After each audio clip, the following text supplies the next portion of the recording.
எழுத்தாளர்கள் சங்கத்தின் தலைவர் திரு கே பாக்யராஜ் அவர்களை அன்புடன் அழைக்கிறேன்.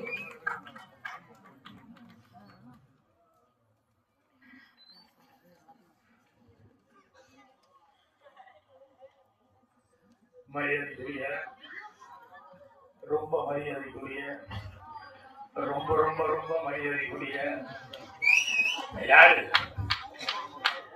பாண்டிச்சேரி ரசிக பெருமக்களுக்கு, ஏன்னா எனக்கு முதல் ரசிகம் வந்து ஆரம்பிச்சது பாண்டிச்சேரி. இன்னைக்கு வரைக்கும் அது ரசிகம் மன்றமா மட்டும் இல்லாமல் ஒரு அறக்கட்டளமான சமூக நல அமைப்பாகவும் நம்ம கணேசனும் அவர் கூட இருக்கிற சகபாடிகள் எல்லாருமே சேர்ந்து ரொம்ப சிறப்பான முறையில் நடத்திட்டு வர்றாங்க. அதனால பாண்டிச்சேரி அப்படின்னு சொன்னாலே எனக்கு அந்த ரசிக மன்ற அமைப்புகள் தான் வந்து ஞாபகத்துக்கு வருது. அவங்களுக்கு என்னுடைய வணக்கத்தை தெரிவிச்சுக்கிறேன். அவங்களுக்கு அப்புறம் நிறைய வேலை காரணமா ஆனா ரொம்ப ரொம்ப நாகரீகமா வர முடியலன்னா கூட அந்த கடிதம் மூலமா அந்த வாழ்த்து தெரிவிச்சு சிஎம் அவர்களுக்கு என்னுடைய மாநிலத்தை தெரிவிச்சுக்கிறேன். அப்புறம் இங்க இந்த ஃபங்க்ஷன்ல ரொம்ப சிறப்பம்சமா நான் நினைக்கிறது அப்படிங்கிறது வந்து நம்ம கேப்டன் விஜயகாந்த் அவர்கள் பேரால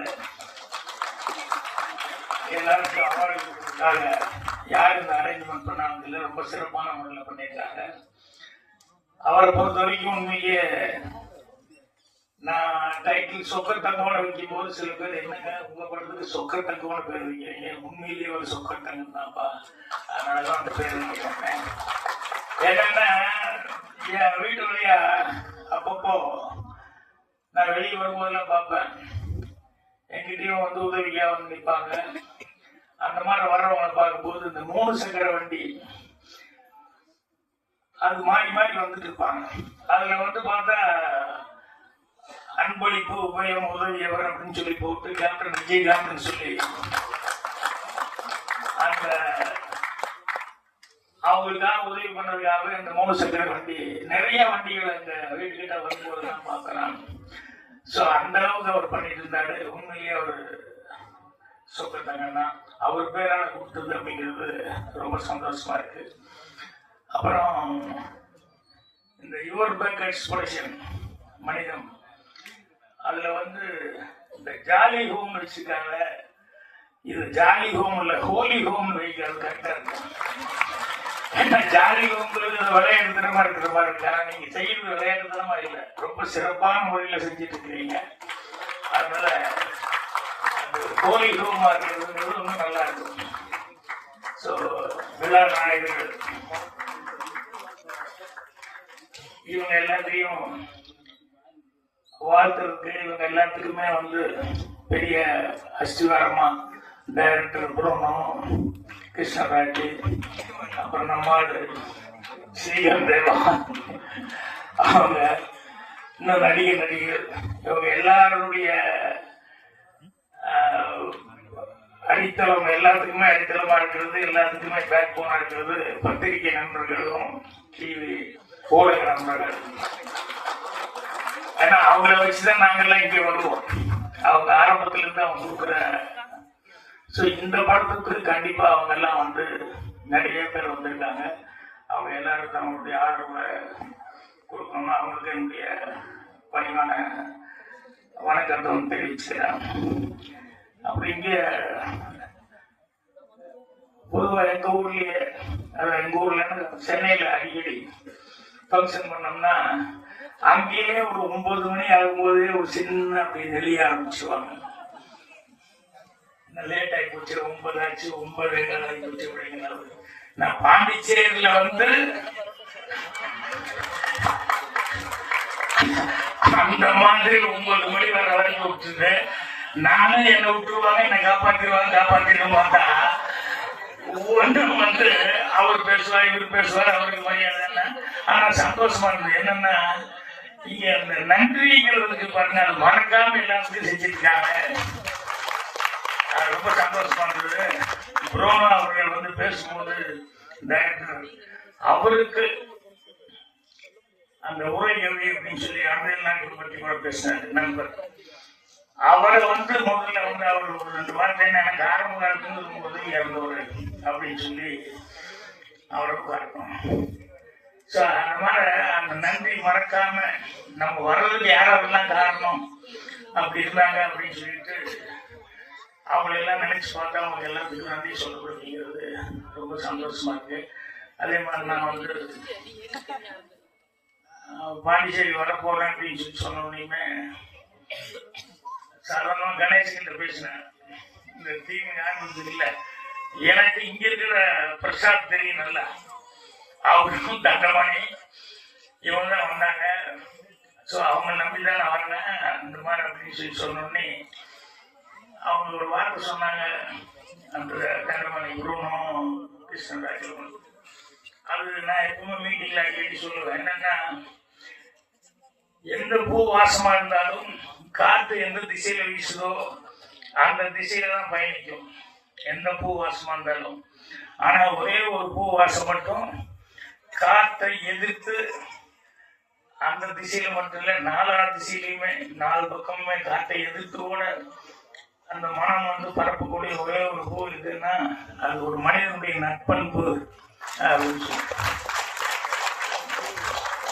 அதைத்தான் எனக்கு சொல்லும்போது கணேசன் இல்லை குழந்தைகளுக்கு நிறைய பேருக்கு இந்த மாதிரி உதவிகள்லாம் செஞ்சுட்டு இருக்காங்க அப்படின்னு சொல்லி. ஏன்னா நம்ம எப்போ போகணுமான எல்லாத்துக்குமே தெரியும், ஆனால் ஏன் போகணும் எதுக்கு போகணுங்கிறதுக்கு அதுதான் நிறைய பேர் தெரியறது இல்லை, அதுதான் யோசிக்கிறதும் இல்லை. ஆனால் இப்போ இவங்க செஞ்சது அதை எல்லாருமே ரொம்ப சிறப்பாக சொல்கிறாங்க. அதே மாதிரி அன்புச்செழியன் அவரு என்ன செஞ்சாரு வந்தோடனே என்னன்னா, சிறு தயாரிப்புகளுக்காக நான் படம் பண்ண போறேன் அப்படின்னு சொல்லிட்டு அப்புறம் ஓடிடி பிளாட்ஃபார்ம் ஒன்று ஸ்டார்ட் பண்றேன் அப்படின்னு சொல்லும்போது ரொம்ப சந்தோஷமா இருக்கும்போது கேட்கும்போது, என்னன்னா நம்ம அதை எழுதுறதுக்கு சந்தோஷம் பெரிய சந்தோஷமா அடுத்த சந்தோஷப்படுத்தி பார்க்கறது அப்படின்னு சொல்லிட்டு அந்த மாதிரி நல்ல விஷயங்கள் அவரு பண்ணிட்டு இருக்காரு. அதனால யாராவது ஒன்று செய்யறது அப்படின்னு சொன்னோம்னா அது காலம் கடந்து கூட அவங்க செய்யக்கூடியது அந்த சிறப்புகள் தான் நல்லா நிற்கும். அப்போ வஞ்சகம் இல்லாம புகழ்றது அப்படின்னு சொல்லுவாங்க, அது நம்ம உதயகுமார் தான். யாரா இருந்தாலும் மனம் விட்டு அவரை மனசார அவரை பாராட்டி பேசுறேன். ஏன்னா நிறைய மீட்டிங் நான் பார்த்துருக்கேன். அவரு நீங்க ஸ்ரீகாந்த் தேவை பத்தினா ரொம்ப, அதாவது விஜய் வர்றதுக்கே காரணம் அப்படின்னு நிலவில்ல அவர் எவ்வளவு இதா இருந்தார் அப்படின்னு சொல்லிட்டு ஸ்ரீகாந்த் தேவை பத்தி எல்லாம் பேசினாரு. அதே மாதிரி அரவிந்த் ராஜ் அவர்கள் அவரு என்னை பத்தி எல்லாம் சொல்லியிருக்காரு. அவரெல்லாம் என்னன்னா, அவர் வெறும் ஒரு டைரக்டர் மட்டுமல்ல, ஒரு திரைப்படத்துறைக்கே பேர் வாங்கி கொடுத்த ஒரு டைரக்டர். அந்த மாதிரி நம்ம ஒன்று செய்யறோம் அப்படின்னு சொல்றோம்னா அது நமக்கு மட்டுமல்ல, நம்மளை சுத்தி இருக்க எல்லாத்துக்குமே அது ஒரு பெரிய மரியாதை உண்டாக்குற அளவுக்கு நம்ம ஏதாவது பண்ணோம்னா தான் நம்ம வாழ்ந்த வாழ்க்கைக்கு ஒரு அர்த்தம் அப்படின்னு சொல்லுவோம். அது மாதிரி இங்க இவங்க தமிழ்ல பேசும்போது ரொம்ப சிறப்பா பேசினாங்க. அது யாராவது தமிழ்ல ரொம்ப அந்த இலக்கணம் சுத்தமா பேசினாங்கன்னா கேட்டுக்கிட்டே போல இருக்கும். அந்த அளவுக்கு அவங்க கதையெல்லாம் சொல்லி விஷயங்கள் சொன்னாங்க. அதே மாதிரி நான் கூட இவங்க தொகுத்து வழங்கிட்டு இருக்கிறவங்க பரவாயில்ல, பாண்டிச்சேரி இவ்வளவு சிறப்பா இருக்காங்களே, இல்லைங்க சென்னை தான் உங்களுக்கு அப்படின்னு சொல்லி சொன்னாங்க. அப்புறம் பேர் கூட தொஷிதாவா அவங்களுடைய இது ரொம்ப நல்லா இருந்தது. இங்க எனக்கு பிரசாத் அவர்கள் இந்த ஃபங்க்ஷனுக்கு அவரும் இவங்கெல்லாம் இவங்க யாரும் எனக்கு தெரியலன்னா கூட இவங்க அவ்வளவு தூரம் அக்கறை எடுத்துக்கிட்டாங்க. கண்டிப்பா இந்த ஃபங்க்ஷனுக்கு நீங்க வரணும் அப்படின்னு சொல்லிட்டு அவ்வளவு தூரம் அடுத்தடுத்து ஒவ்வொரு நாளும் அந்த ப்ரோக்ராம் பற்றி சொல்லிக்கிட்டே இருந்தாங்க. படத்தை பற்றி எல்லாருமே சொன்னாங்க மனிதம் அப்படிங்கிறத பத்தி என்ன அப்படின்னு சொல்லிட்டு ஒரு சிறப்பான விஷயம் அப்படின்ட்டு. ஸோ படத்தினுடைய டெக்னீஷியன்ஸ் எல்லாத்துக்குமே என்னுடைய பாராட்டுகளை வந்து முதல்ல தெரிவிச்சுக்கிறேன். அப்புறம் இன்னொன்று என்கிட்ட என்ன சொன்னாங்கன்னா, இந்த படம் பார்த்துட்டு யாராவது எனக்கு இந்த படம் அவ்வளோ சாட்டிஸ்ஃபேக்ஷனா இல்லை அப்படின்னு சொன்னோம்னா அவங்க காசு ரீஃபண்ட் பண்ணிடுறோம் அப்படின்னு சொல்லி கிருஷ்ணராஜ் வந்து அதை நீங்க சொல்லுங்க அப்படின்னா நிறைய பேர் சொல்லுவாங்க நினைக்கிறேன். என்னன்னா நாட்டில் ரொம்ப பேர் கஷ்டத்துல இருக்கிறான், அதனால அவன் கஷ்டம் தான் அவனுக்கு பெருசா இருக்கு. அந்த நேரத்துல சரி படம் பார்த்தா அவன் திருப்தியா சாப்பிட்டு போலாமே அப்படின்னு கூட அதுக்காக ஒரு சொல்றதுக்கு ரெடியா இருப்பாங்க. அதனால அவருடைய நல்ல மனசு அதுல தெரியுது. என்னன்னா நம்பிக்கை அவங்களுக்கு தெரியுது. அவர் படத்தை வந்து எவ்வளவு தூரம் எழுதிருப்பாங்கன்னு பொண்ணும் அவங்க எல்லாம் வந்து எவ்வளவு தூரம், ஏன்னா அவர் யாருக்கு நிறைய அனுபவப்பட்டிருக்காரு. அவர் பாருங்க, அவருக்கு யார் தூக்கி விட்டாங்கன்னு ஒரு 2 பேர்த்த வந்து சொன்னாங்க. நான் இந்த துறைக்கு எப்படி வந்தேன் அப்படின்னு சொல்லிட்டு புருணோ அவர்கள் வந்து எப்படி நான் பேச ஆரம்பிக்கும் போது அவர்கிட்ட இருக்கிற திறமை அவரை விட அவங்க கண்டுபிடிச்சிருக்காங்க, அவங்க ஊக்கம் கொடுத்தது தான் இவ்வளவு தூரம் வந்திருக்கேன் அப்படின்னு சொல்லி சொன்னாரு. அது எனக்கு ரொம்ப சந்தோஷமா இருந்தது. மனிதம் படத்தை பத்தி சொல்றத ஒரே ஒரு விஷயம் சொல்லலாம். என்னன்னா விவேகானந்தர் அவர்கள் வந்து அவருடைய ரொம்ப பெரிய சமாச்சாரம் எல்லாத்துக்கும் தெரிஞ்ச சமாச்சாரமா என்ன அப்படின்னா,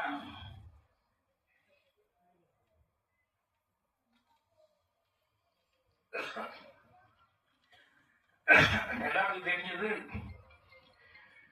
அந்த மனிதம்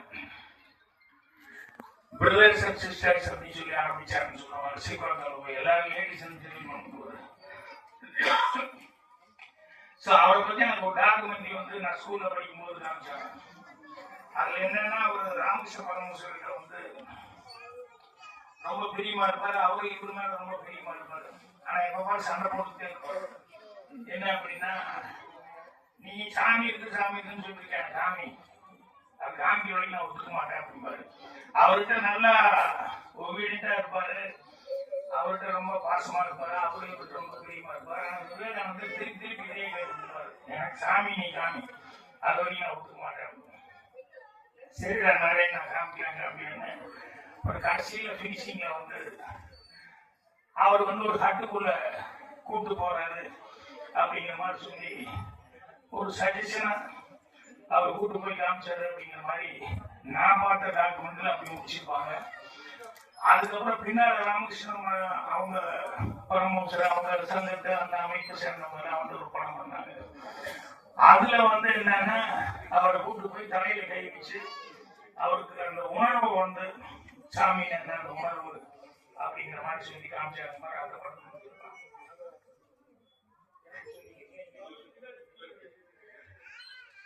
ஆனால் கடவுளையே அவர் குருநாதர் காமிச்சாரு, கடவுளையே பார்க்கணும்னு சொன்னாங்க. அந்த விவேகானந்தர் வந்து கடவுளை கும்பிடுங்கிறத பத்தி எப்பவுமே பேசவே இல்லை. அவர் பேசினது பூராமே தன்னம்பிக்கை அப்படிங்கிறது பேசினாரு.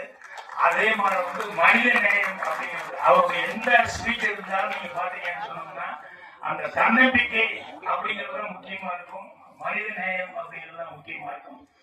சோ அந்த மனித நேயம் தான் இந்த மனிதம் அப்படின்னு சொல்லிட்டு இப்ப படமா எடுத்துருக்காங்க அப்படின்னு சொல்லும் போது அந்த கதையை பத்தி லேசா ஆரம்பிச்சாங்க அப்படின்ட்டாங்கன்னா படம் பார்க்கும்போது இன்ட்ரெஸ்ட் இருக்காது அப்படிங்கிறதுனால. சோ அந்த மனிதம் அப்படிங்கிறத வந்து எவ்வளவு தேவை இந்த மனித நேயம் அப்படிங்கிறது. ஏன்னா நம்மங்கிறது நம்ம மட்டுமே இல்லை. நான் இந்த ஒரு இன்சிடென்ட் கூட சொன்னேன். பாரிஸுக்கு பஸ்ல போனோம்னா சீனரி எல்லாம் பார்த்துட்டு போகலான்னு சொல்லி அந்த ஹூவர் கிராப்ட்னு அதுல வந்து லண்டன்ல இருந்து போயிட்டு ஃபேமிலியோட பஸ்ல ஏறி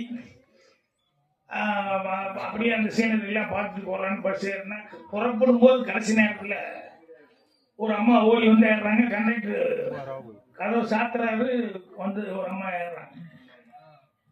இல்ல சாரி டிக்கெட் இல்லை, எல்லாம் முடிஞ்சிருச்சு, நோ சீட் அப்படிங்கிற மாதிரி சொல்லி அவன் ஏற்க மாட்டேங்கிறான். அந்த அம்மா அழுகுறாங்க. என்னன்னா அவங்க இங்கிருந்து பாரிஸ்ல இருந்து லண்டன்ல இருந்து பாரிஸ் போய் கனெக்ஷன் பிளைட் ஜெர்மனியோ இல்லை அவங்க எந்த நாடோ அந்த நாட்டுக்கு போகணும். ஸோ ஒரு கனெக்ஷன் பிளைட் விட்டுட்டோம் அப்படின்னு சொன்னோம்னா 2 நாள் 3 நாள் அவஸ்தைக்குள்ளாயிருவாங்க, ரொம்ப சிரமம் வந்துடும். அவங்க ரொம்ப கெஞ்சுறாங்க ஏதோ முக்கியமான வேலைன்னு.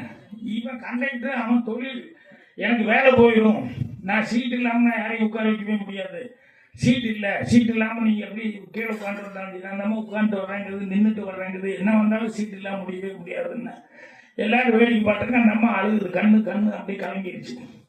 இவன் டிரைவர் ஐம் சாரியே சொல்லிட்டு இருக்கான். இப்போ என்னென்ன சீட்டு வந்து உட்காந்துட்டா நமக்கு ப்ராப்ளம் இல்லை அப்படிங்கும்போது அப்புறம் நான் பூர்ணிமா என் பொண்ணு என் பையன் எல்லாருமே இருக்கோம். என் பொண்ணு அமுலு வந்து என் பக்கத்து சீட்டு உட்காந்துருந்தேன். அப்புறம் நான் சொன்ன கண்டக்டர்கிட்ட சீட்டுக்குள்ள உட்காந்துட்டா ஒன்றும் ப்ராப்ளம் இல்லையா, சரி நோ சீட் அப்படின்னாரு. அப்புறம் நான் சொன்னேன் இல்லை என் பொண்ணு நான் மடியில் உட்கார வச்சுக்கிறேன், அந்த சீட்டில் அவங்க உட்கார. அவன் சார் 4 hours ட்ராவல் அப்படின்னா குழந்தை பெரிய குழந்தைய இருக்கு 7 வயசு. என் பொண்ணு தானே என் மடியில் உட்காந்து எனக்கு என்ன கஷ்டம், அதனால் பரவாயில்ல நான் உட்கார வச்சு தரேன், அவங்களுக்கு சீட்டு கொடுத்துட்றேன், அவங்க உட்கார வைக்க. இப்போ அவன் வந்து சீட்டு கொடுத்துட்டான், ஒன்று சீட்டு ஓகேன்னு உட்கார வச்சுட்டான். இப்போ எல்லாரும் பஸ்ஸில் பார்த்துட்டு இருக்கான். அதில் ஒரு அம்மா லேடி என்ன அப்படியே பார்த்துட்டே இருந்தது. பஸ்ஸு மூவ் ஆகும்போது எங்கள் அம்மா கிட்ட கேட்டாங்க, ஆர் யூ ஃப்ரம் இந்தியா? எனக்கு அவ்வளோ பெருமையாக இருந்தது. நான் ஒன்றும் இல்லை, சிம்பிளாக ஒரு சீட்டு கொடுத்தது தான்.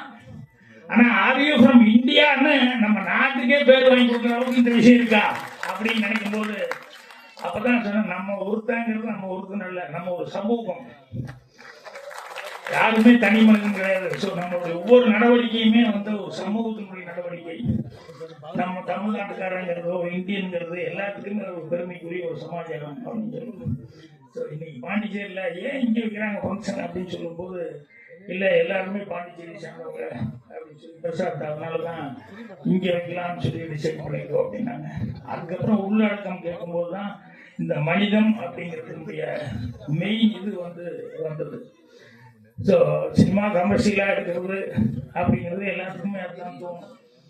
ஆனால் கமர்ஷியலாக எடுக்கிறது மட்டும் இல்லாமல் இது ஒரு சர்வீஸாக வந்து இந்த மாதிரி ஒரு டைட்டில் வச்சு ஒன்று பண்ணியிருக்காங்க அப்படின்னு சொல்லும்போது இது அவங்களுக்கு மட்டும் பெருமை இல்லை, நான் சொன்ன மாதிரி பாண்டிச்சேரிக்கே ஒரு பெரிய பெருமையை வந்து அவங்க வாங்கி கொடுத்துருக்காங்க.